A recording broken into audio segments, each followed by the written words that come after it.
ముఖ్యమంత్రి రాజశేఖర రెడ్డి గారు ఉన్నప్పుడు జర్నలిస్టుల కోసం ఒక మంచి హెల్త్ స్కీమ్ మన యూనియన్ నాయకుల అభ్యర్థన మేరకు ఒక మంచి ఆరోగ్య పథకాన్ని ఆయన అందించారు. ఆ రోజుల్లోనే ఆయన 2 లక్షల రూపాయల క్యాష్లెస్ హెల్త్ స్కీమ్ ని రాజశేఖర రెడ్డి గారు ఇచ్చారు. మరి వాళ్ళ పథకం లేదు.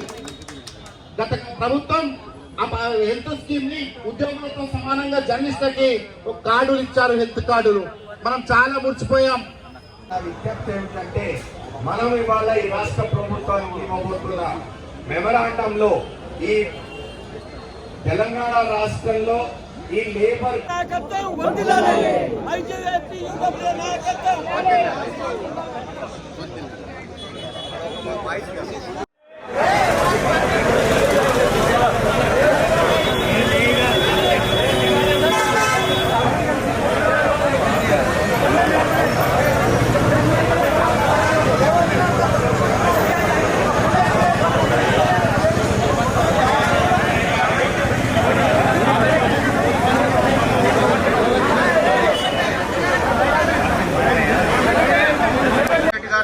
అదేవిధంగా ఐఎన్పిఆర్ కమిషనర్ నలుగురిని, అదేవిధంగా మంత్రుల్ని, వివిధ జిల్లాల్లో ఎమ్మెల్యేలని, ఎంపీలని, చివరికి ముఖ్యమంత్రిని కూడా కోరాం. కానీ మన సమస్య పరిష్కరించడం లేదు. అందుకని